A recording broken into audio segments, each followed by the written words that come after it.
सत्सङ्गत्वे निस्सङ्गत्वं निस्सङ्गत्वे निर्मोहत्वं निर्मोहत्वे निश्चलतत्वं निश्चलतत्वे जीवन्मुक्तिः पुनरपि जननं पुनरपि मरणं पुनरपि जननी जठरे शयनम् इह संसारे बहुदुस्तारे कृपया पारे पाहि मुरा। श्री गुरुभ्यो नमः। न च ज्ञानस्य वाक्यम् न च ज्ञानस्य प्रकाशत्वेन प्रदीपसाम्येऽपि अनन्तरत्वेन तद्वैलक्षण्यम् अङ्गीकर्तव्यम्। अतः इच्छादिवत् विप्रकृष्टेनापि सम्बन्धः स्यात्। अन्यथा प्रदीपवदेव आध्यात्मिकसम्बन्धोऽपि न स्यात्। परोक्षवृत्तौ विप्रकृष्टसम्बन्धदर्शनाच्च इति वाक्यम्. इதில் अनेक ஆட்சேபங்கள். ஞானம் தன்னோட நேர சம்பந்தப்பட்ட விஷயத்தை தான் பிரகாசப்படுத்தும் அப்படிங்கிறதுக்கு திருஷ்டாந்தமாக என்ன கொடுக்கிறாருன்னா பிரதீபம்.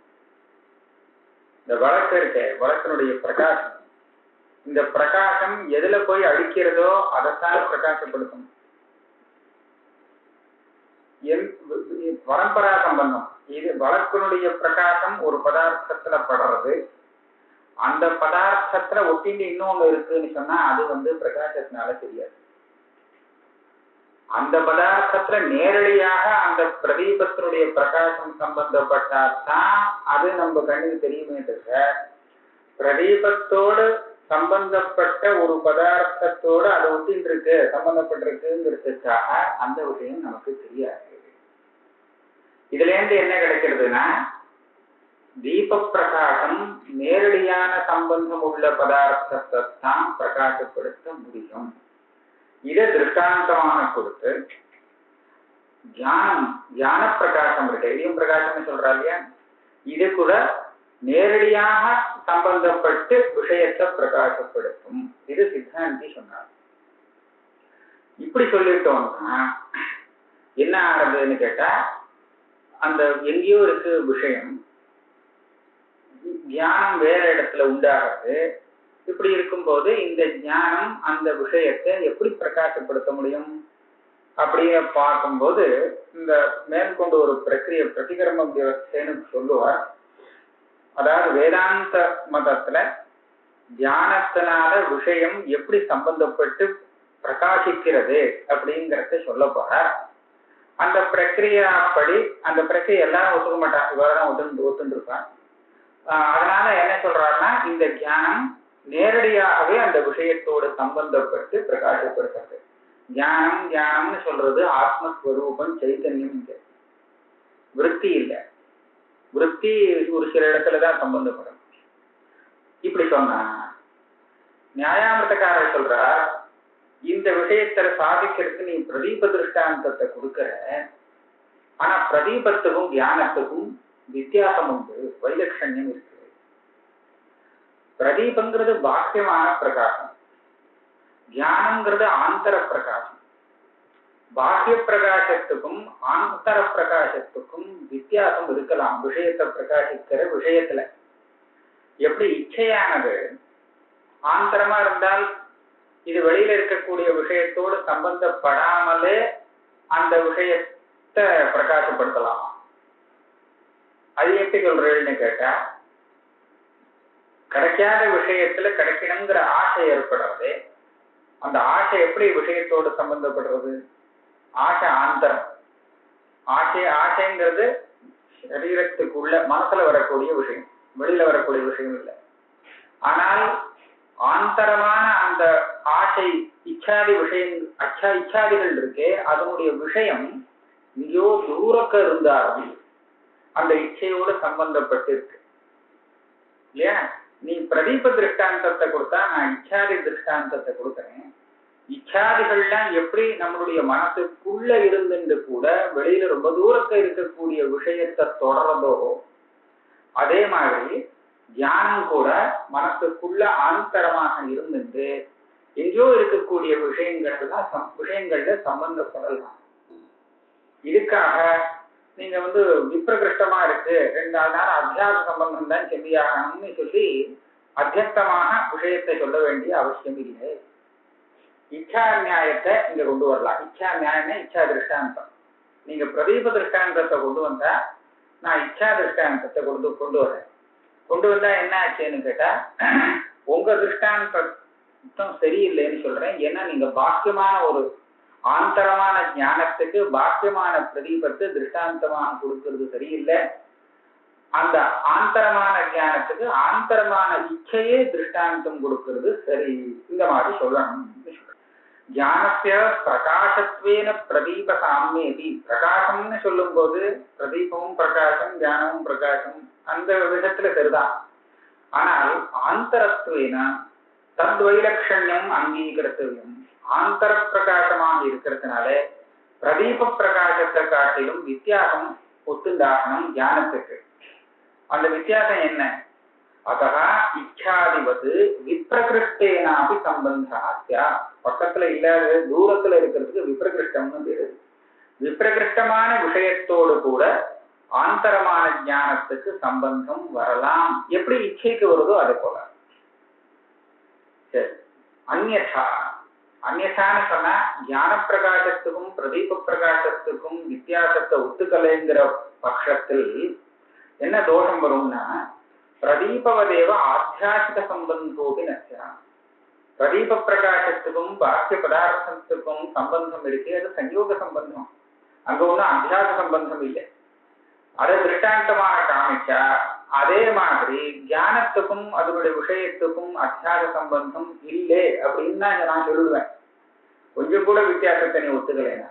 அதனால பாக்கிய பிரதீப பிரகாசத்துக்கும் ஆந்தரமான ஞான பிரகாசத்துக்கும் அவசியம் வித்தியாசத்தை சொல்லி ஆகணும். அது மாத்திரம் இல்லை, இது சொல்லியே தான் ஆகணும். இந்த வித்தியாசம் வேற வழியே கிடையாது. ஏன்னா பரோட்ச விருத்தம் விப்ரகிருஷ்ட சம்பந்த தர்சனாச்ச.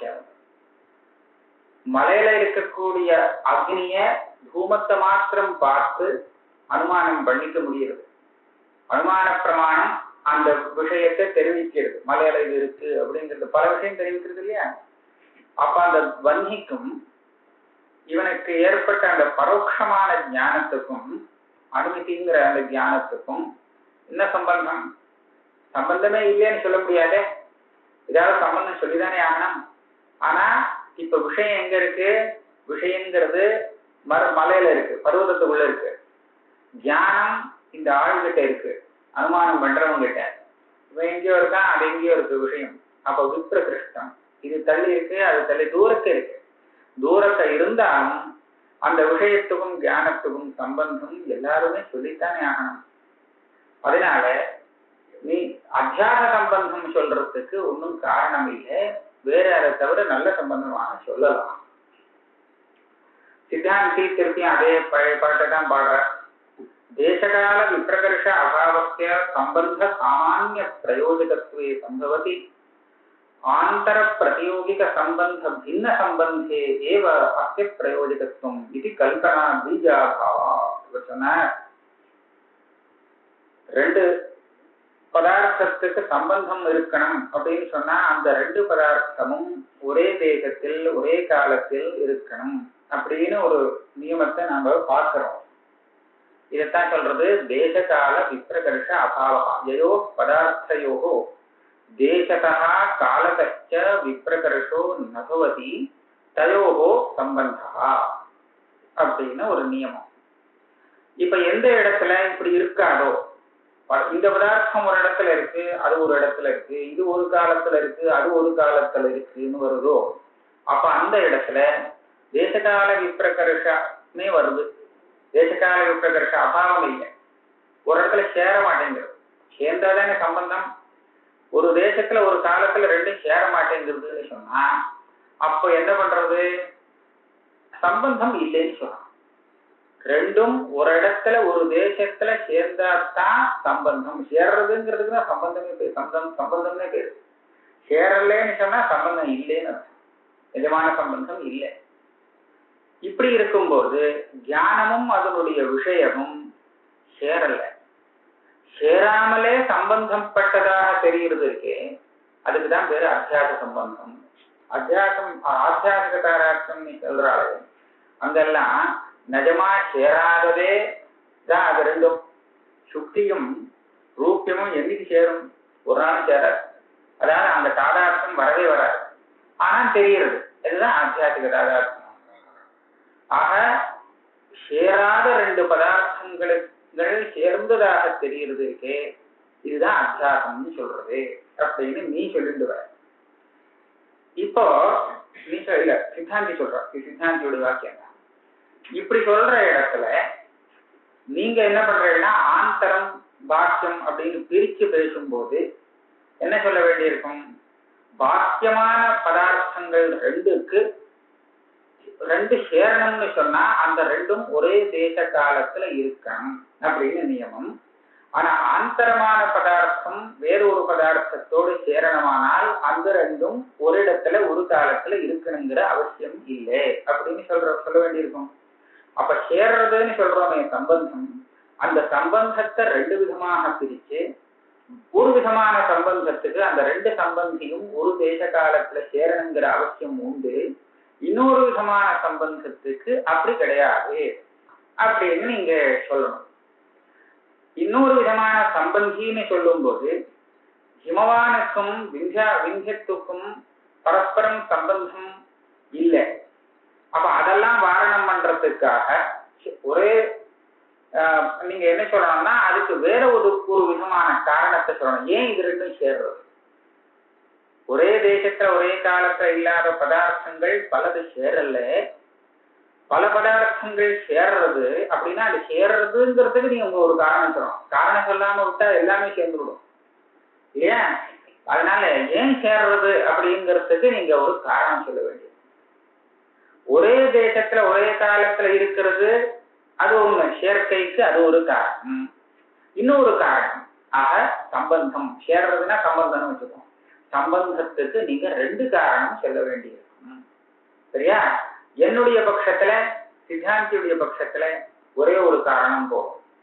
தேசத்த காலத்த சன்னிகர்ஷா, தேசத்த காலத்த விப்ரகர்ஷ அபாவா, ஒரு இடத்தில் ஒரு காலத்தில் இருக்கிறது, அதுதான் சேர்றதுக்கு ஹேதுவான ஒரு சம்பந்தம், சம்பந்தத்துக்கு ஹேதுவான ஒரு காரணம். அப்படி சொல்லிட்டேன்னா எனக்கு லாபம் உனக்கு கௌரவம், ரெண்டு காரணத்தை நீ கல்பிக்க வேண்டியிருக்கும்.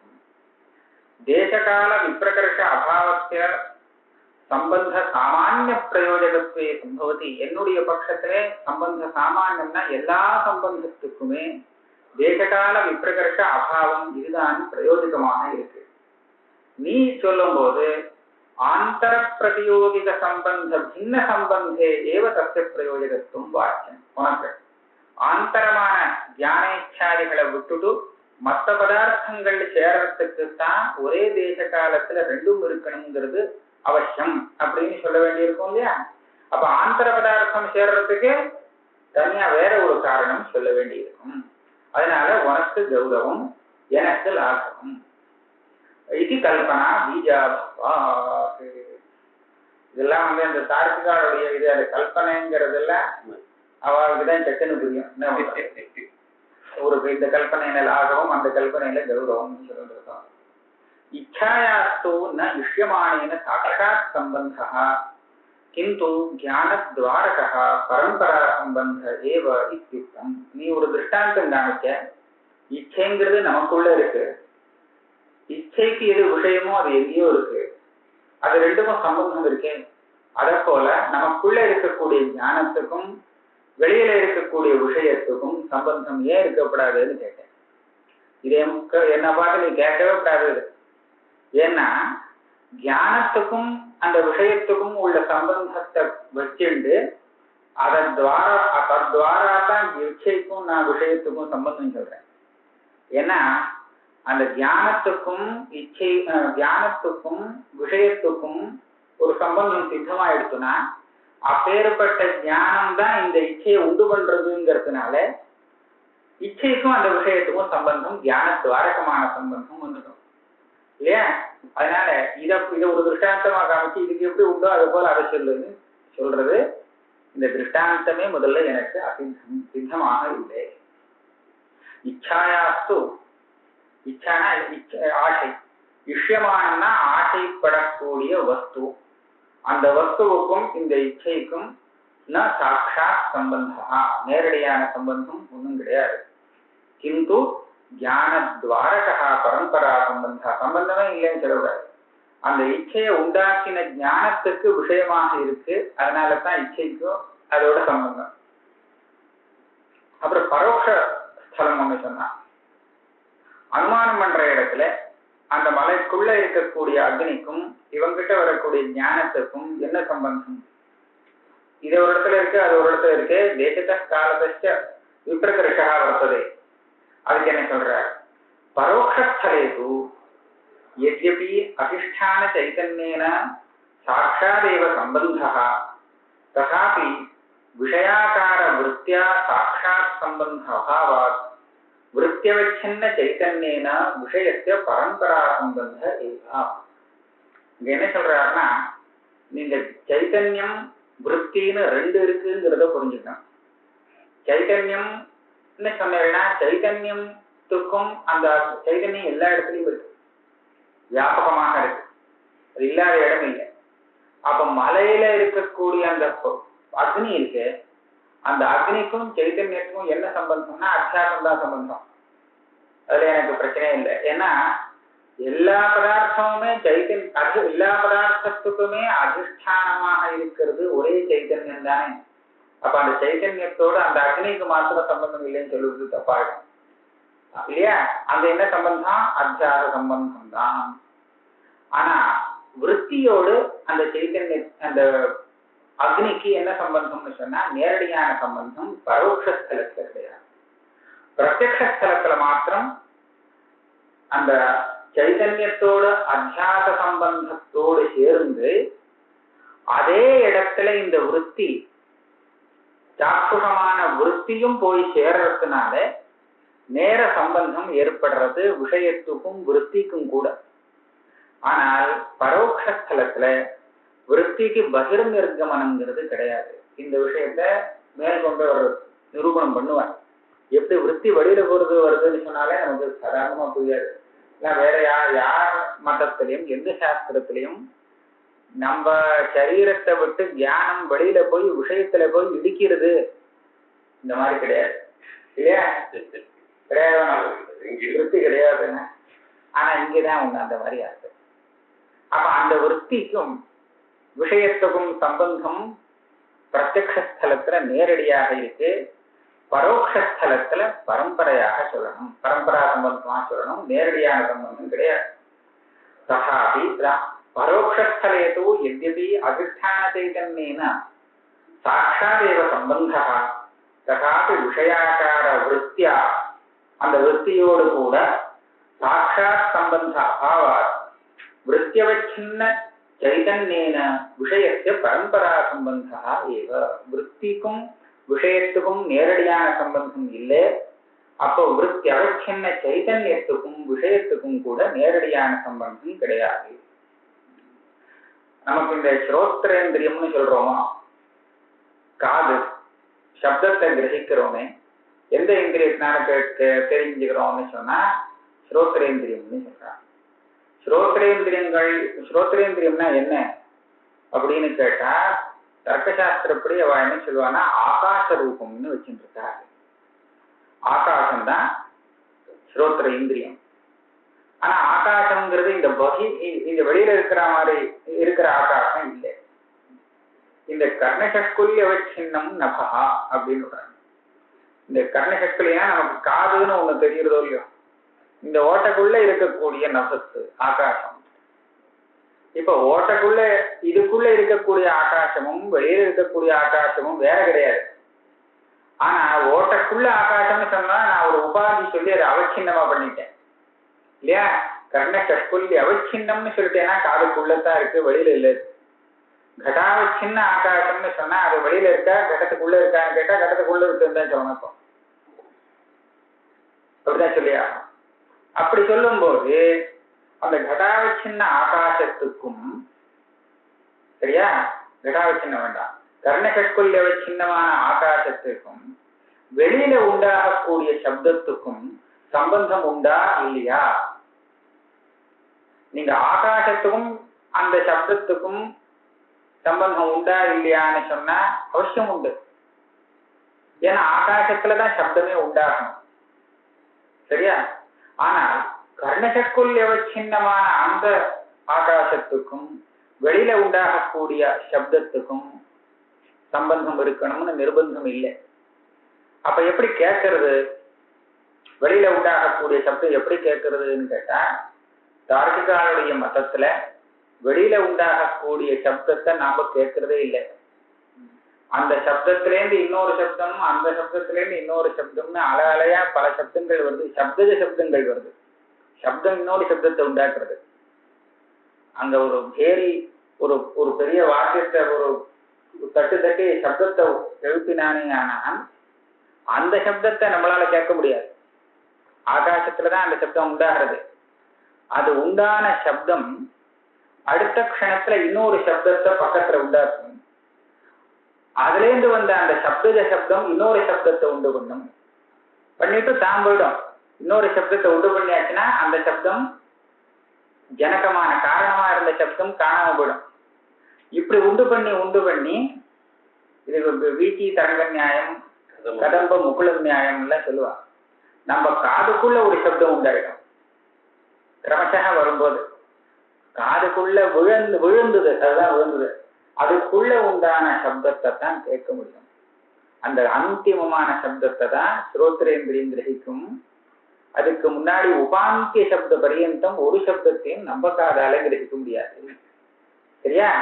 இதுல இருந்து நீங்க இந்த மாதிரி சப்தம் கேட்டுதா, இதை உண்டு பண்ணின சப்தத்தை நீங்க அனுமானம் பண்ணிக்கலாம். ஓஹோ இப்படி பேசினார், நீங்க பேசுறது நான் காதல கிரகிக்கணும்னா நீங்க பேசின சப்தத்தை அப்படியே நான் கிரகிக்க முடியாது. நீங்க பேசுறது அங்க பேசிருக்கேன், அங்கேருந்து அது அலையா வரணும். இங்க வரணும்னு சொன்னா அது என்ன நகர்ந்து வருமா? நகர்ந்து வராது. அந்த சப்தத்திலேருந்து இன்னொரு சப்தம், இன்னொரு சப்தம், இன்னொரு சப்தம்னு அலைய வருது இல்லையா? அலை நகர்ந்து வருது கிடையாது. அந்த அலையிலேருந்து அடுத்த அலை, அடுத்த அலை, அடுத்த அலையா அப்படி வருது. அந்த மாதிரி இந்த சப்தம் என் காதுக்குள்ள உண்டான சப்தத்தை என்னால கிடைக்க முடியும். இப்ப என்ன ஆகுது? நான் எதுக்கு இதை திருஷ்டாந்தமாக சொல்றேன். பேரியில உண்டான சப்தத்தை என்னால கிரகிக்க முடியாது, ஏன்னா என் காதுல அது வரல, சரியா? என் காதுல எந்த சப்தம் வந்ததோ அதைத்தான் நான் கிரகிக்க முடியும். இப்போ காதுங்கிறது என்ன? காதுனா ஸ்தோத்திரேந்திரிங்கிறது என்னன்னா ஆகாசம்தான். ஆனா கர்ணசக்குல்ய அவச்சின்னமாக ஆனதுனாலே இந்த ஆகாசம் அங்க தூரத்துல ஆகாசத்திற்கே உண்டாயிருக்கக்கூடிய அந்த சப்தத்தை கிரகிக்காது. இங்கேயும் இதே கதைதான். விருத்தி என்னுடைய மனசுக்குள்ள இங்க உண்டாயிருக்கு பரோட்சஸ்தலத்துல. அப்போ விருத்தி அவச்சின்னமான சைத்தன்யம் இருக்கு, அதுவும் இங்கதான் இருக்கு. வெறும் சைத்தன்யம்ங்கிறது ஒண்ணு, ஒரே சைத்தன்யத்துல தான் அந்த அக்னி இருக்கு. பர்வதத்துல தெரியக்கூடிய அக்னி, பர்வதோ வன்னிமா அப்படின்னு சொல்றோம். அந்த வன்னியும் அந்த பர்வத அதே சைத்தன்யத்துல தான் அத்தியஸ்தமான இருக்கு. ஆனால் விருத்தியவச்சின்ன சைத்தன்யம்னு சொல்லும் போது இது இந்த வேற இடத்துல இருக்கிறதுனால இந்த விருத்தியவச்சின்ன சைத்தன்யத்துக்கும் அந்த அக்னிக்கும் உள்ள சம்பந்தம் நேர் சம்பந்தம் இல்லை, சாட்சாத் சம்பந்தம் இல்லை. அது பரம்பரா சம்பந்தம். இதோட சம்பந்தப்பட்டு போகிற சம்பந்தமா தான் சொல்லி ஆகணும். இந்த விஷயம் மேல பிரதிகர்ம வியவஸ்தாங்கிற பிரகரணத்துல இன்னும் கொஞ்சம் படிச்சுன்னு நான் சொல்லுவேன். அங்கதான் சொல்ல வேண்டிய விஷயம் அது. நனு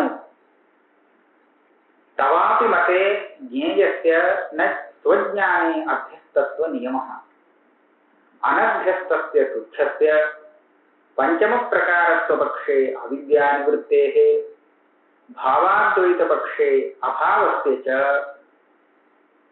திருக்ரூபத்வேபின்னு இருக்கா.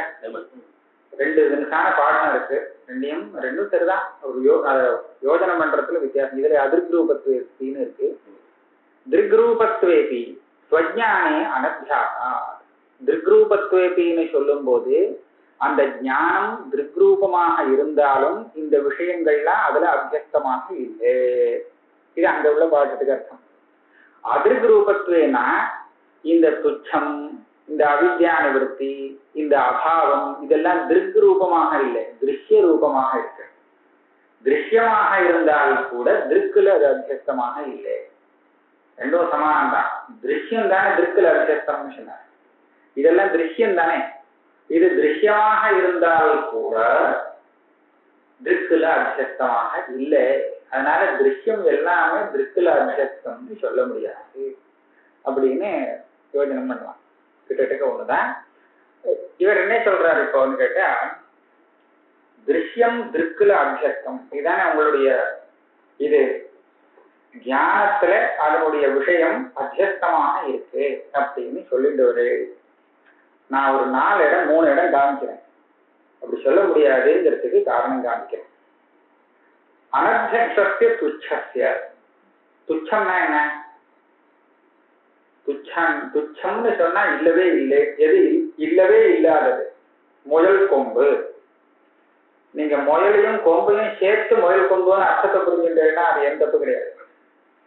முயல் ஒரு இடத்துல இருக்கு, ஒரு இடத்துல கொம்பு இருக்கு, ஓ 2 சேர்த்து எப்படியோ அப்படின்லாம் நினைச்சுட்டேன்னா அது அனிர்வச்சனீங்க, அது ஒரு துச்சம் இல்லை. இந்த பதார்த்தத்துக்கு நான் முயல் கொம்பு, அதாவது இல்லவே இல்லை, அதை நம்மளால கல்பனையே பண்ண முடியாது. அதுக்குதான் துச்சம்னு பேரு, அதீகம். சரியா? அதுக்கு ஒரு பேரை வச்சு நாங்க விவகாரம் பண்றோம், துச்சம். சரியா? இந்த துச்சம் உங்களுக்கு தெரியணும். இது எதுக்காக தெரியணும் அப்படின்னு கேட்கல. துச்சம் நமக்கு தெரிஞ்ச என்ன லாபம்? இருக்கிற வஸ்து தெரிஞ்சா அதை வச்சு ஏதாவது பண்ணலாம். துச்சத்தை தெரிஞ்சுன்னு என்ன பண்றதுன்னா நீங்க தெரிஞ்சுக்க வேண்டிய அவசியம் இருக்குங்கிறாரு. பிரபஞ்சம் சத் அசத் விலக்ஷணம்னு சொல்றேன் இல்லையா? இது சத்பின்னம் அசத்பின்னம் அப்படின்னு. சத்துன்னு சொல்லி பரமாத்மாவை காமிச்சு அதெல்லாம் வித்தியாசமா இருக்கு, பிரபஞ்சம் பாதிதமா இருக்கு, சத்பின்னம் அப்படின்னு சொல்றேன். அசத்பின்னம்னு சொல்றச்ச அசத்து தானே பிரதியோகி, துளி அலீகம், துச்சத்தை தானே காமிக்கணும். அதுவே தெரியலேன்னு சொன்னா அதை காட்டிலும் வேறானதுன்னு சொல்லி அதனுடைய பேதத்தை புரிஞ்சுக்க முடியுமா? முடியாது. பிரதியோகி தெரியாமல், பிரதியோகி ஞானம் இல்லாமல் அபாவ ஞானம் வராது. பிரதியோகி தெரிஞ்சாதான் அது இது இல்லை, அது இங்க இல்லை, இது அது விட காட்டிலும் வேறு எல்லாமே தெரிஞ்சுக்க முடியும். அதனால உங்களுக்கு வேணும், தியானம் வேணும், துச்சம் தெரியணும். நையாயிகளுக்கெல்லாம் துச்சம் தெரிய வேண்டிய அவசியமே இல்லை. அவங்க துச்ச சேருங்கள்லாம் அங்கேயும் சொல்லலை. சரியா? துச்ச பிரதீதியே வேண்டாம் தரோம். துச்சத்துக்கு பிரதீதி தேவையே கிடையாதுன்னு தீர்மானம். ஆனா இங்க நீங்க சொல்ல வேண்டியிருக்கு. சரி, சொன்னா என்னன்னு கேட்கல. அந்த துச்சம் தெரியணுமோ இல்லையோ, அந்த ஞானத்துக்கும் துச்சத்துக்கும் என்ன சம்பந்தம்? துச்சம் அந்த ஞானத்துல அத்தியஸ்தம் அப்படின்னு சொன்னா ஆட்டம் போச்சு, துச்சத்துவம் போதும் அது ஒரு அனிர்வச்சனீயத்துல சேர்ந்து விடும் இல்லையா? அத்தியஸ்தம் எல்லாமே உங்களுக்கு திருஷ்யம். துச்சம் ஒரு திருஷ்யம் ஆயிடும், அது ஒரு மிச்சே அத்தியஸ்தம் ஆயிடும். அதுக்கு சொரூபமே கிடையாது. அப்பேற்பட்ட ஒரு வஸ்துன்னு சொல்றதுக்கு யோகியம் இல்லை. துச்சத்துக்கு அதனுடைய ஞானத்தோடு அத்தியாத சம்பந்தம் இல்லைங்கிறத நீ ஒத்துக்கணும். ஒன்னாச்சா? இன்னொன்னு சொல்றேன். பஞ்சம பிரகாரா அவித்யா நிவர்த்தி, இது ஒரு கட்சி. ஆனந்த போதாச்சாரியர் அவர் சொல்லிக் கொடுத்த ஒரு பிரகாரம். 5வது பிரகாரம்னு சொல்றாங்க. அப்படின்னா என்ன? 5வது பிரகாரம் 1 2 3 4 சொல்லிட்டு தானே 5வது பிரகாரத்துக்கு போகணும். முதல் பிரகாரம் சத்தியம். அவித்யா நிவர்த்தி சத்தியம்னு சொல்ல வரல. உலகத்துல இருக்கக்கூடிய பதார்த்தத்தை பிரிக்கணும்னு சொன்னா அதை எப்படி பிரிக்கலாம்னா, சத்தியமாக ஒரு பதார்த்தத்தை நிச்சயமா பிரிக்கலாம். எல்லாரும் சத்தியம்னு ஒண்ணு வச்சுருக்காங்க இல்லையா? அப்ப சத்தியம் இது ஒரு விதமான பிரகாரம். 2வது பிரகாரம் என்ன? துச்சம். சத்துங்கிறதுக்கு நேர விபரீதமானது. சத்துன்னு சொன்னா அசத்து. இது 2வது பிரகாரம். 3வது பிரகாரம் என்னன்னா, அது கொஞ்சம் துச்சம், கொஞ்சம் சத்து, கொஞ்சம் அசத்து. சத்தும் அசத்து கலந்துதா மாதிரி சதசத்துன்னு. சதசத்துங்கிறது எல்லாரும் ஒத்துக்கிறது இல்லை. ஆனா சில பேர் ஒரே பதார்த்தத்தை இந்த ரூபத்துல சத்து அந்த ரூபத்துல அசத்து அப்படின்னு சொல்லி அப்படி ஒரு பிரகாரத்தை ஒத்துக்கிறார். இதுதான் 3வது பிரகாரம். நாலாவது பிரகாரம் என்னன்னா அது சத்தும் கிடையாது அசத்தும் கிடையாது. சத் அசத் விலட்சணம். சத்து அசத்து சதசத்து சதசத் விலட்சணம். இது நாலாவது பிரகாரம் ஆச்சு. இதுக்கப்புறம் நீங்க என்ன பிரகாரம் சொல்றீங்களோ அதுதான் அஞ்சாவது பிரகாரம். அதுக்கு இன்னும் பேர் வைக்கல, அதனால பஞ்சம பிரகாரம் சொல்றேன். இப்ப இந்த தத்துவஞானத்தினால அஜ்ஞானம் நிவர்த்தி ஆயிடுறதுன்னு சொல்றா இல்லையா, அப்புறம் சாட்சா்காரம் வந்து கடைசி மோட்சம். கடைசி அகண்ட சாட்சா்காரம் வந்தால் அஜ்ஞானம் போயிடும். அதாவது அஜ்ஞானத்துக்கு நிவர்த்தி ஏற்பட்டது. நிவர்த்திங்கிறது என்ன? தார்க்கிகன் சொல்லுவார் துவம்சம் பிரசம்சாபாவம் அப்படின்னு சொல்லுவான். ஏதோ ஒரு இந்த நிவர்த்தியை நான் சேர்க்கிறேன். இந்த 4 வரிசையில 4 சொன்னேன் இல்லையா, 4ல எதுல சேர்க்கிறது? நிவர்த்திய சத்துன்னு சொல்ல முடியாது. ஏன்னா பிரம்மம் ஒண்ணுதான் சத்து, ஏகமேவ அத்விதீயம் இல்லையா. தரையோட்டோகிராசே ஏகமேவ அத்விதீயம்னு சொல்லியாச்சுன்னா ரெண்டாவது சத்தியம் சொல்றதுக்கு ஒன் சித்தாந்தத்துல இடம் கிடையாது. வேதாந்த சித்தாந்தத்துல சத்து இல்லை, விட்டுடலாம். அசத்துன்னு சொல்லலாமா? அதுவும் முடியாது. ஏன்னா அத்தியந்தமான ஒரு அசத்து காரணங்கள்னால உண்டாக்கப்பட முடியுமா? ஒரு சட்டவிஷானத்தை உண்டு பண்ண முடியுமா? காரணங்களே கிடையாது இதுக்கு. இது அசத்துன்னு சொல்லிட்டேன்னா இவ்வளவு பிரயத்தனப்பட்டு தியானத்தினால அதை உண்டாக்குறதுங்கிறது முடியாது. ஏன் சிரமப்பட்டு இதை நிவர்த்தி பண்றதுக்காகவே ஒரு சாதனத்தை நாம சம்பாதிச்சுக்கிறோமே, அஜ்ஞானம் நிவர்த்தி ஆகணுங்கிறதுக்காக தியானத்துக்காக பிரயத்தனம் பண்றோம். தியானத்தினால நிவர்த்தி ஆகிறதுனாலேயே அது அசத்து இல்லை. சத்தும் இல்லை அசத்தும் இல்லை, ரெண்டும் கலந்ததுங்கிறது. இந்த ரெண்டும் சம்பவிக்காதுங்கிறதுனால மூணாவது கட்சியிலையும் அதை சேர்த்துக்க முடியாது. சதசத்துங்கிறது சதசத்துன்னு நாம எந்த பதார்த்தத்தையுமே ஒத்துக்கலும் இல்லை. யாரோ ஒத்துக்கிறத வச்சுட்டு அப்படி இல்லைன்னு மாத்திரம் சொல்லிக்கிறோம். சரி, சத் அசத் விலட்சணம் நாலாவது வச்சு விடுவோமே. இந்த பிரபஞ்சத்தை அப்படி வச்சுட்டு இருக்கோமே, சத்தும் இல்லை அசத்தும் இல்லை, நடுப்பதற்கு. அந்த மாதிரி இந்த அவித்யா நிவர்த்திய ஏன் ஒத்துக்கப்படாது அப்படின்னு சொன்னால் அதுக்குதான் மித்யன்னு பேர். சதசத் விலட்சணமாக இருக்கு, அதுதான் மித்யா. சதசத் விலட்சணத்துவம் இதுதான் பிரதம மித்யாத்துவ லட்சணம். இந்த அவித்யா நிவர்த்தியும் இப்ப மித்யன்னு சொன்னதாக ஆயிடும். ஆனா ஆகட்டுமே, இப்ப என்ன பிரம்மகின்னா எல்லாத்தையுமே மித்யன்னு சொல்றது எனக்கு இஷ்டம் தானேன்னு கேட்கலாம். ஆனா மித்யன்னு இதை சொல்லிட்டோம்னா மித்யைக்கு காரணம் அஜ்ஞானம் அப்படின்னு ஒத்துக்கிறேன் இல்லையா. மித்யாக எது தெரிகிறதோ அது எல்லாம் எல்லாத்துக்குமே மூலஹேதுவாக இருக்கிறது எது? அஜ்ஞானம். இந்த அவித்யா நிவர்த்தியும் ஒரு மித்யே அனிர்வச்சனீயம் அப்படின்னு சொன்னால் அப்ப இதை உண்டாக்கினத இதுக்கு காரணமாக ஒரு அஜ்ஞானத்தை ஒத்துண்டாகணும். இங்கதான் சிக்கல் வந்துடுறது. அஜ்ஞான நிவர்த்திக்கு காரணமாக ஒரு அஜ்ஞானம் இருக்குன்னு சொல்லிட்டு அப்ப எப்படி இவனுக்கு அஜ்ஞானமே இருக்கு? இப்போ அஜ்ஞான நிவர்த்தியே வர முடியாது இல்லையா. அஜ்ஞானத்தை ஒட்ட நிவர்த்தி பண்றோம். அந்த நிவர்த்திக்கு காரணமா இருக்கிறது அஜ்ஞானம்னு சொல்லிட்டு அஜ்ஞானம் எங்க நிவர்த்தியாச்சு? அஜ்ஞானம் இருக்குன்னு ஆச்சு. அஜ்ஞானத்தை தவிர பாக்கி உள்ள திருஷ்யங்களுக்கெல்லாம் நீங்க அஜ்ஞானத்தை காரணமாக சொல்லலாம். ஆனால் அஜ்ஞான நிவர்த்தி இருக்கு, அதுக்கு உபாதானமாக அஜ்ஞானம் இருக்குன்னு சொன்னால் உங்களுக்கே தெரிய வராது. அதனால இந்த சதசத் விலட்சணங்கிற இந்த கோட்டிலையும் அதை சேர்க்க முடியல. இப்ப என்ன பண்ணலாம்? ஆனந்த போதாச்சாரிய சொன்னார், அது 5வது விதமாக வச்சு விடுவோம். சத்து அசத்து சதசத்து சதசத் விலட்சணம் 4 சேரலையா, அதுதான் பஞ்சம பிரகாரம் அவித்யா நிவர்த்தி. இதெல்லாம் சேராது. அப்படி அவர் சொல்லி சமாளித்தார். இந்த பட்சத்தை எல்லாரும் ஒத்துண்டான்னு சொல்ல முடியாது. இது ஒரு ஏகதேசி பட்சம். வேதாந்தத்துல இது ஒரு ஏகதேசி பட்சம்னு வச்சுக்க வேண்டியது.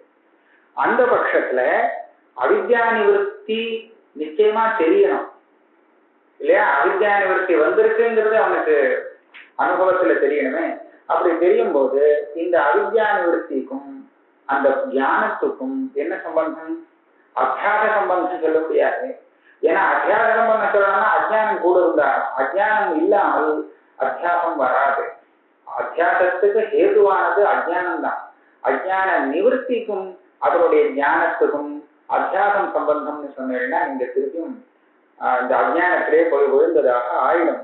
அதனால அந்த இடத்துல தியானத்துக்கும் அதுக்கு விஷயமான அவித்யா நிவர்த்திக்கும் சம்பந்தம் இல்லை, நீங்க சொன்ன சம்பந்தம் இல்லை. பஞ்சம பிரகாரத்துவ பட்சே அவித்யா நிவர்த்தே. இன்னொன்னு மண்டனேஸ்வரருடைய அத்வைத மதம் ஒண்ணு கொஞ்சம் வித்தியாசப்பட்ட அத்வைத மதம். அவரும் அத்வைதம் தான் சொல்றார், பிரம்மதத்துவம் ஜெகம் மித்யா தான்.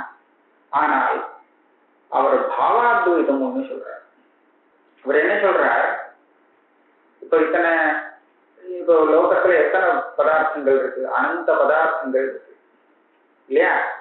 இந்த அனந்த பதார்த்தம் நமக்கு துவிதீயம், துவைதமாக இருக்கு. இது எல்லாத்துக்கும் காரணம் அஜ்ஞானம். அஜ்ஞானம் எப்ப நிவர்த்தி ஆயிடுமோ அப்ப இந்த பதார்த்தங்கள்லாம் என்ன ஆகும், எல்லாமே நாசத்தை அடைஞ்சிடும். அப்படியானால் அந்த மோட்ச காலத்துல இத்தனை பதார்த்தங்களுடைய நாசமும் இருக்கும் இல்லையா? இருக்கும். ஒன்னா பதார்த்தம் இருக்கணும், இல்ல அந்த பதார்த்தத்துடைய நாசம் இருக்கணும். பதார்த்தமும் இல்லை நாசமும் இல்லைன்னு சொன்னா அந்த புரியாது. அந்த கடமும் இல்லை, கடத்துடைய நாசமும் இல்லை, கடம் உடஞ்சே போகல ஆனா கடம் இல்லை அப்படின்னா உற்பத்தியே ஆகலைன்னு சொல்ல வேண்டியிருக்கோம் இல்லையா? அப்போ பிராகபாவம் இருக்குன்னு சொல்ல வேண்டியிருக்காங்க, எதுவுமே சொல்லக்கூடாது. அதனால இவன் என்ன பண்ணான்னா மண்டலம் வைக்கிறார்கள். இதை சமாளிக்கிறதுக்காக எல்லா பதார்த்தத்தினுடைய துவம்சமும் மோட்சத்துல உண்டு. அப்ப எப்படி பிரம்மத்தை அத்வைதம்னு சொன்னேன், அந்த பாவ பதார்த்தம் ஒண்ணுதான், அதனால பாவ அத்வைதம். அந்த துவம்சங்கள்லாம் அபாவம் இல்லையா, அதெல்லாம் பாவ பதார்த்தம் இல்லையே இல்லையா? பிரதுவம்ச அபாவம். அபாவம் எத்தனாலும் இருக்கட்டும், நான் சொல்ற அத்வைதம் பாவ பதார்த்தம் ஒன்னே ஒண்ணுதான், ரெண்டாவது இல்லை. இதுதான் என்னுடைய அத்வைதம். அப்படி இப்படி சொல்லும் போது அபாவ ரூபமான தர்மங்கள்லாம் அத்விதீயத்துவத்துக்கு பங்கத்தை ஏற்படுத்தாது. எத்தனமான சௌக்கியமா இருக்கலாம் அபாவம் மோட்சத்துல. இப்ப என்ன சொல்ற, அந்த அபாவம் உங்களுக்கு தியானத்துக்கு விஷயமாகணும் இல்லையா? அபாவம் தெரியணுமே, தெரியும் போது அந்த அபாவம் தானே விஷயம்னு சொல்றோம். ஆனா இந்த அபாவத்தை நீங்க அத்தியாசம்னு சொல்லக்கூடாது. ஏன்னா இது சாஸ்வதமா இருக்கக்கூடிய பதார்த்தம், அஜ்ஞானத்தினால வரக்கூடிய பதார்த்தம் இல்லை. அதனால அந்த அபாவத்துக்கும் அதனுடைய ஞானத்துக்கும் அது விஷயமா வரக்கூடிய தியானத்துக்கும் என்ன சம்பந்தம் சொல்வேன்? ஆஹா, திருஷ்யம் எல்லாமே அதனுடைய ஸ்வஞானம், திருக்ரூபமான ஸ்வஞானத்துல அத்தியஸ்தமாக இருக்கு அப்படிங்கிற நியமத்தை நீ சொல்ல முடியாது. ஏன் சொல்ற? அனத்தியஸ்தஸ்ய துச்சஸ்ய பஞ்சம பிரகாரத்துவ பக்ஷே அவித்யா நிவர்த்தே பாவாத்வைத பக்ஷே அபாவஸ்ய ச திருக்ரூபத்வேபி ஸ்வஞானே அனத்யாஹ.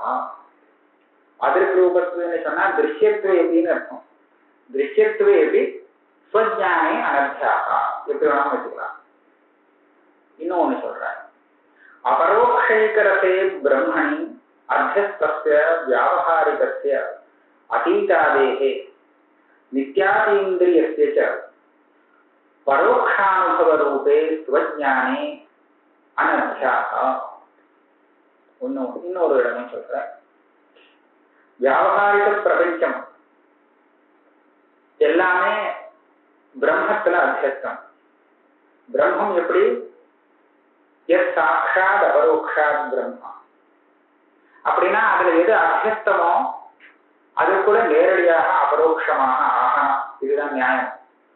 அபரோக்ஷமான ஒரு சைத்தன்யத்துல ஒண்ணு அத்தியஸ்தமாக இருந்தால் அதுவும் அபரோக்ஷம், இப்படிதான் ஆகணும். சரியா? ஆனால் நமக்கு பல பதார்த்தங்கள், வியாவகாரிகமான பதார்த்தங்கள்ல எத்தனையோ பதார்த்தங்கள் பரோட்சமாக ஆகிறது. பரோட்சமாக ஆகுதுன்னா எப்படி? சில பதார்த்தங்கள் எப்போதுமே பரோட்சம்தான். எப்படின்னா புண்ணியம் பாபம் தர்மாதிகள் இருக்கே, இது எப்பவுமே பரோட்சம், ஒரு நாளும் பிரத்யட்சம் கிடையாது. வேற பல பதார்த்தங்கள் என்ன ஆகுதுன்னா ஒரு சமயம் அது பிரத்யட்சமாக பார்க்கறதுக்கு யோக்கியமாகவும், அப்புறம் ஒரு சமயத்துல அது பரோட்சமாகவும் ஆயிடுறது. அப்படியா இருக்கு இல்லையா? எப்படி அதீதாதே, ஏற்கனவே இருக்கும்போது பிரத்யட்சமா பார்த்திருக்கேன், ஆனா இன்னைக்கு அந்த வஸ்து இல்லை, இன்னைக்கு அது அதீதமாயிடுத்துங்கிறதுனால அது பரோட்சம். இப்போ சரியா? ஒரு சமயம் பிரத்யட்சம், ஒரு சமயம் பரோட்சம். எப்போதுமே பரோட்சம்தான், பரோட்சமாகவே தெரியக்கூடியது. இப்படி எல்லாம் விவகாரத்துல நிறைய பதார்த்தங்கள் இருக்கு. இந்த பதார்த்தங்கள் எல்லாத்தையும் நீங்க அபரோக்ஷ சைதன்யத்துலதான் அத்தியாசம்னு மாத்திரம் வச்சுட்டு பேசினீங்கன்னால் இந்த வித்தியாசத்தை காமிக்க முடியாது. ஒரு சமயம் பிரத்யட்சமா இருக்கு, ஒரு சமயம் பரோட்சமா இருக்கு, இது வெறும் எப்பவுமே பரோட்சமாவே இருந்துருக்கு அப்படிங்கிற வித்தியாசம் எப்படி வரும்? அந்த சம்பந்தத்தை விட்டு, அந்த சம்பந்தத்தை வச்சுட்டா உபயோகம் இல்லை. அப்ப நீங்க என்ன சொல்லணும்? அபரோக்ஷமான அந்த சைதன்யத்துல எல்லாத்துக்கும் அத்தியாசம் இருக்கட்டும், ஆனால் ஞானம் அந்தந்த விஷய ஞானம்னு சொல்லும் போது இதை தனியாத்தான் சொல்லியாகும். பரோட்ச ஞானத்தை, அந்த அகண்டாகாரமான அகண்ட சைதன்யத்தை சொல்லாமல் அந்தந்த பிரமாணத்தினால உண்டாகக்கூடிய ஞானம்னு தனியாக நீங்க ஒண்ணு சொல்லியாகும். சொல்லிட்டா அந்த ஞானத்துல அந்த விஷயத்துக்கு அத்தியாசம் சொல்றது முடியாது. ஆக ஞானம் அந்த ஞேயத்துக்கு அதிஷ்டானமானதாக இந்த இடத்துல எல்லாம் சொல்ல முடியாது.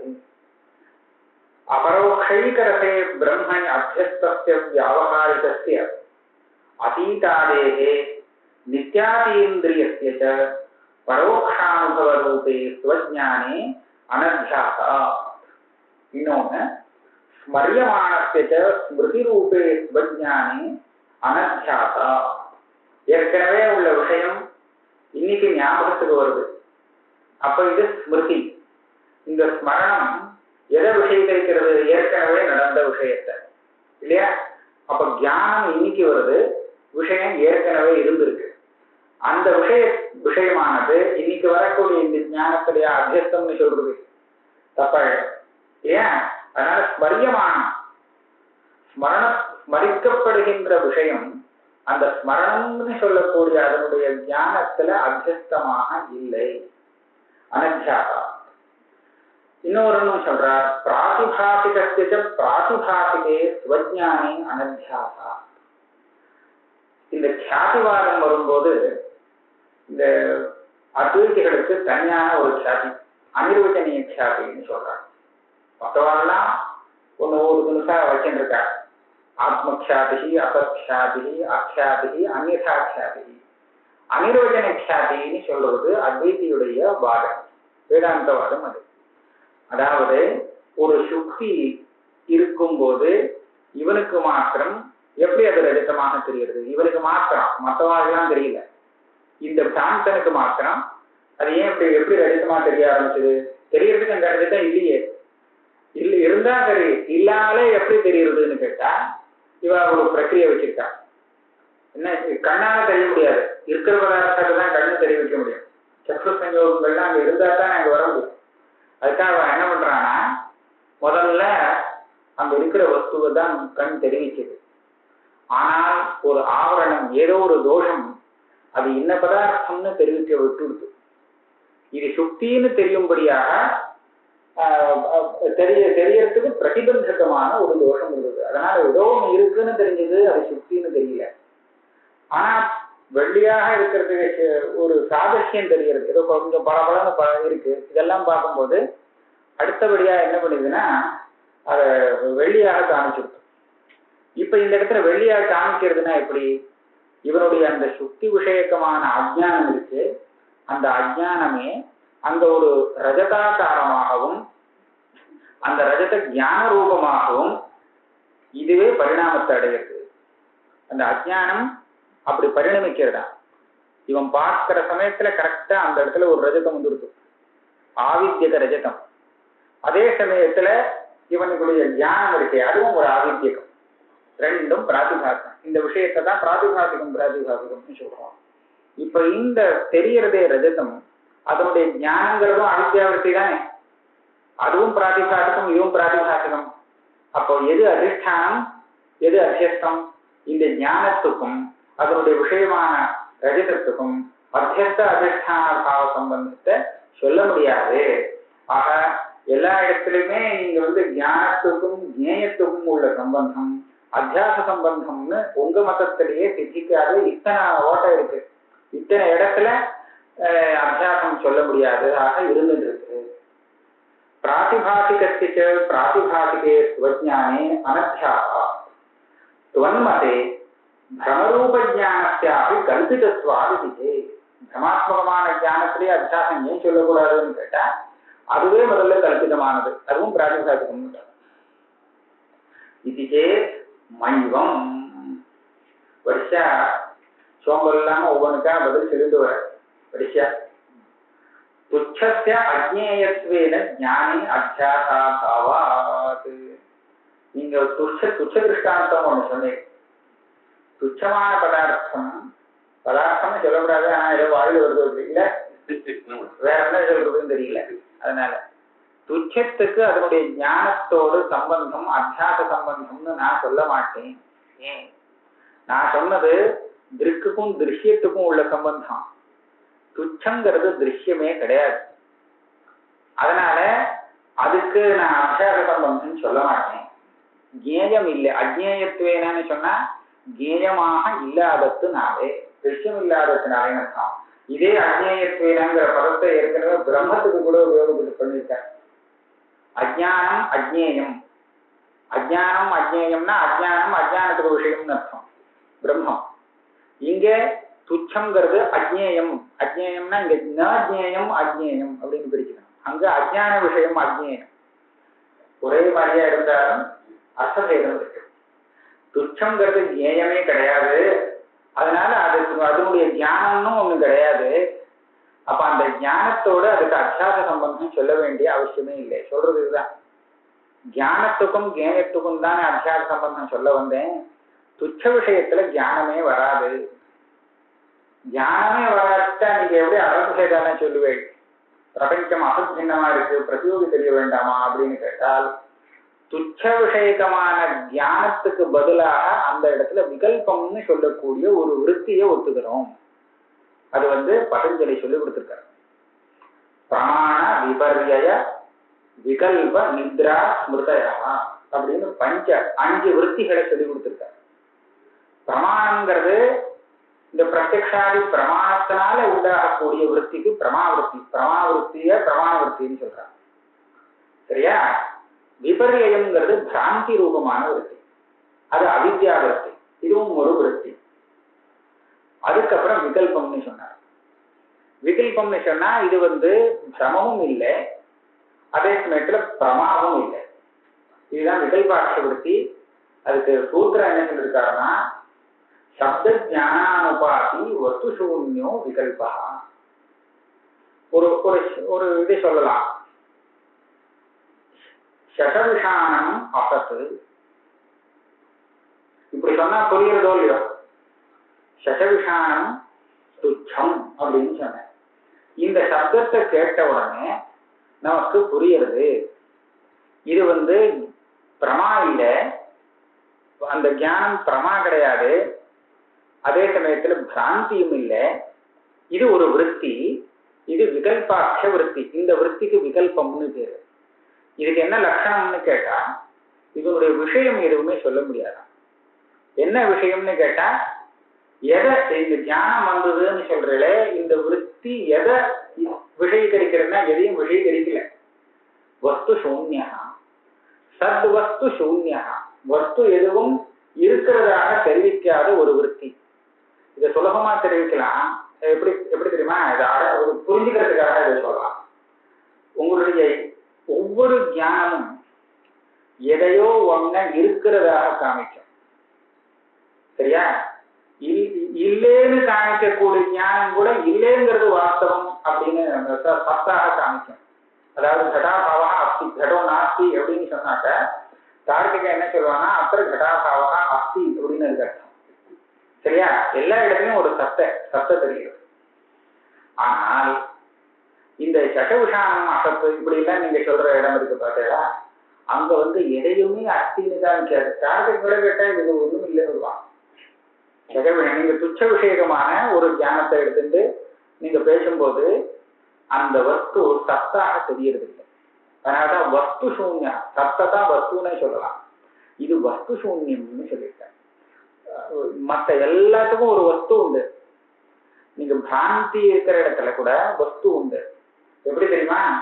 பிராந்தியில ரெண்டு பதார்த்தம் கலக்கும். சத்தியாமிருத்தே மிதுனீகிருத்திய, ஒன்னு அதிஷ்டானாம்சம், ஒன்னு அத்தியஸ்தாம்சம். பொய்யும் நிஜமும் கலந்துதான் இருக்கும். அதாவது நிஜத்தை ஆதாரமா வச்சுட்டு தான் பொய் இருக்க முடியும். அதனால பொய்யும் நிஜமும் சேர்ந்து தெரியும் சாந்தியில. இங்க ஒண்ணுமே கலப்பே இல்லாமல் அந்த தெரியுது. இதுல எதுல தெரியுமா? இந்த விகல்பாட்ச விருத்தியில. அதாவது சத்துங்கிறதுக்கு கலப்பே இல்லை, கலக்கவே இல்லை. அப்படி தெரியக்கூடியது இது சுதந்திரமா ஒரு விருத்தியா பரிகரணம் பண்ணிருக்க. விகல்பாட்ச விருத்தி இது சப்தத்தினாலதான், சப்தத்தை கேட்டு அதுக்கப்புறம் உண்டாகக்கூடிய விருத்தியா. சப்தஜானுபாதி வஸ்து சூன்யா விகல்பா.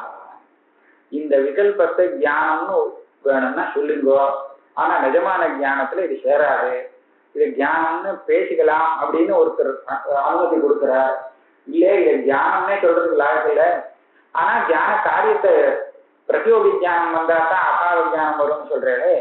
இந்த விற்த்தியை வச்சுட்டு அந்த அபாவ தியானத்துக்கு நான் காரியத்தை பார்த்துக்கிறேன் அப்படின்னு சில பேர் சொல்றாங்க. ஆக இந்த பிரபஞ்சம் அசத்து இல்லை அப்படின்னு தெரிஞ்சுக்கிறதுக்கு அசத்து தெரியணும்னு சொல்றது.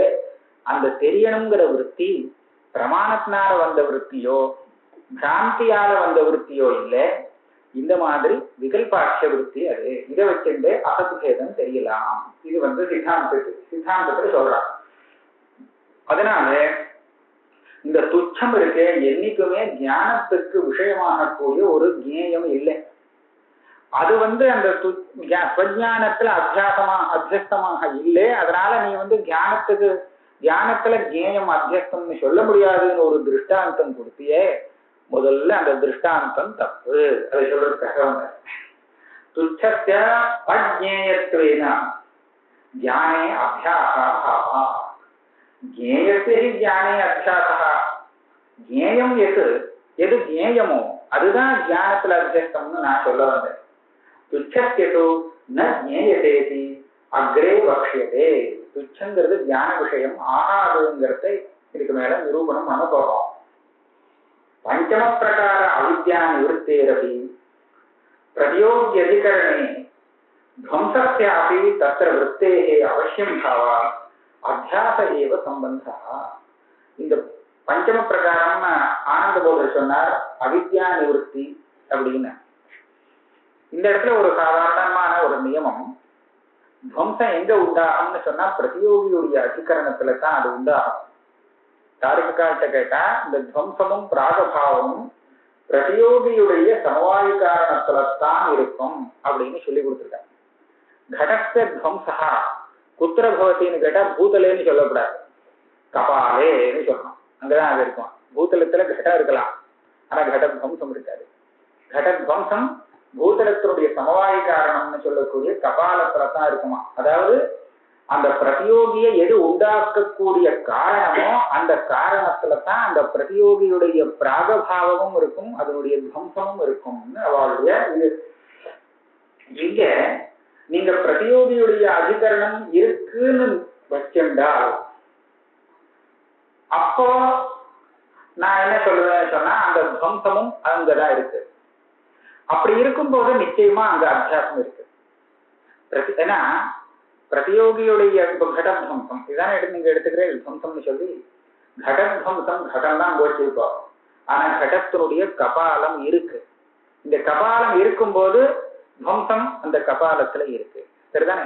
இப்ப இந்த கபாலம் இருக்கும்போது இந்த கபாலத்தோட சேர்ந்துதானே நமக்கு தெரிய போறது, தியானம் வரப்போறது, கடத்வம்ச தியானம்.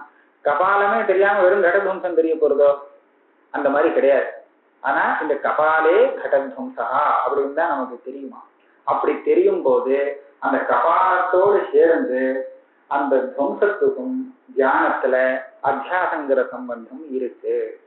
சரி, எந்த அவயவமும் மிச்சம் இல்லை, பிரம்மம் ஒண்ணுதான் பாக்கி இருக்கு மோட்சத்துல. அப்ப என்ன பண்ணுவேன்னு கேட்கும். என்ன சொல்றாருன்னா, பிரதியோகி அதிகரணே துவம்சஸ்யாபி தத்ர விருத்தேகே அவசியம் பாவாத் அத்தியாச ஏவ சம்பந்தா. எப்போ ஒரு அவயவமும் இல்லையோ அப்ப அந்த துவம்சம் எங்க இருக்கும்? அப்ப நீங்க துவம்சத்தை தெரிஞ்சுக்கிறது எப்படின்னு கேட்டா, நீங்க கேட்கறதுலே பதில் இருக்கு. எப்படின்னா, துவம்சமே எங்க இருக்கும்? ஒண்ணுமே ஒரு அவயவமும் இல்லாம எல்லாமே போயிடுத்துன்னு சொல்லியாச்சுன்னா அப்ப துவம்சம் எங்க இருக்கும்? இருக்காதுன்னு அர்த்தம். அதனால இந்த பாவாத்வைத பட்சம் சரியில்லை. அதே மாதிரி இந்த அவித்யா நிவர்த்தி ஒரு பஞ்சம பிரகாரங்கிற பட்சமும் சரியில்லை. இது ரெண்டையும் ஏகதேசியுடைய பட்சமாகத்தான் நாங்க எடுத்துட்டு இருக்கோம். ஏதாவது புரிய வைக்கிறதுக்காக ஏகதேசி பட்சம்னு சொல்லிட்டா பருவதா அது உபயோகமே இல்லைன்னு சொல்லல, அது சித்தாந்தமாக எடுத்துக்க முடியாது. இது புரிய வைக்கிறதுக்காக கொஞ்ச தூரத்துக்கு இதை எடுத்துன்னு வரலாம், அப்புறம் ஒதுக்கிடலாம். அந்த மாதிரி பார்க்கும்போது வஸ்துதஸ்து அவித்யா நிவர்த்தேகே பஞ்சம பிரகாரத்துவஞ்ச பாவாத்வைதஞ்ச அனத்யுபகம பராகதம். இதை நாங்க சித்தாந்தமாக ஒத்துக்கொள்ளல. அப்ப எதை சித்தாந்தமாக நீங்க ஒத்துக்கிறேன்? யதாச்ச அவித்யா நிவர்த்தேர் பிரம்மரூபத்துவம் சர்வாத்வைதஞ்ச ததா உபரிஷ்டாத் வக்ஷதே. இந்த அவித்யா நிவர்த்திங்கிறது பிரம்மத்தை காட்டிலும் வேறானது இல்லை. அதிஷ்டானாவசேஷோகி நாச கல்பித வஸ்துனா, கல்பிதமான வஸ்துவுடைய நாசங்கிறது என்னன்னு கேட்டா அதிஷ்டானத்து அவசேஷ அதிஷ்டானமேவ இத்தியர்த்தா. அதை காட்டிலும் தனியாக துவம்சாபாவம் பிரத்வம்சாபாவம் ஒத்துக்கிறது இல்லை. கல்பித வஸ்து போச்சு அப்படின்னு சொன்னா அதனுடைய துவம்சம்னு ஒண்ணு காத்துட்டு இருக்கும்னு இல்லை. இது ரொம்ப அதாவது அனுபவத்திலே அப்படிதான் தெரியும். சுக்தியில ரஜத தியானம் வந்தாச்சு, சரியா? இவன் பார்க்கிற சமயத்துல அங்க ரஜதமும் இருக்குன்னு வச்சிருந்தாச்சு. கொஞ்ச நாள் கழிச்சு காந்தி நிவர்த்தி ஆயிடுச்சு. நிவர்த்தி ஆச்சுன்னு சொன்னா அந்த ரஜதம் எங்க போச்சு? சரி, ரஜதம் போயிடுத்து, ரஜத துவம்சமாவது இருக்கான்னு கேட்டா அதுவும் கிடையாது. அந்த சுக்தியில கல்பிதமான ரஜதம் இருக்கே, அந்த ரஜதமும் போச்சு, ரஜத துவம்சம் அதுக்காக வந்ததுங்கிறது கிடையாது. ஏன்னா தியானம் வந்ததுக்கு அப்புறம் அந்த அதிஷ்டானம் தான் மிச்சம் இருக்குமே தவிர அந்த அத்தியஸ்தத்தினுடைய லேசம் கொஞ்சம் கூட இருக்காது. அதனால அத்தியஸ்தம் தன்னுடைய துவம்சத்தை கூட விட்டு கொடுக்காம எல்லாத்தையும் எடுத்துட்டு ஒழிஞ்சு போச்சு. அதனால இங்க சமஸ்த பிரபஞ்சமும் கல்பிதமாக இருக்கிறதுனால மோட்ச காலத்துல அதனுடைய துவம்சம் ஒண்ணு மிச்சம் இருக்கும் அப்படிங்கிறத சொல்லக்கூடாது. அதனால ஒரே ஒரு ஸ்வரூபம் தான் இருக்கும். இதான் சொல்ற யதாச்ச அவித்யா நிவர்த்தேர் பிரம்மரூபத்துவம். அப்ப அந்த அவித்யா நிவர்த்திங்கிறது கிம் ரூபம்னு சொன்னா பிரம்மரூபம், எது பாக்கி இருக்கோ அதைத்தான் நிவர்த்தின்னு சொல்றது. அதே மாதிரி சர்வாத்வைதம், அந்த பாவாத்வைதம்னு ஒண்ணு சொன்னாரே, அதுவும் ஏகதேசி மதம், அது சரியான சித்தாந்தம் இல்லைங்கிற விஷயத்த மேற்கொண்டு நிரூபணம் பண்ண போறோம். இதோட வச்சுக்கோமா, பாக்கி இருக்கு.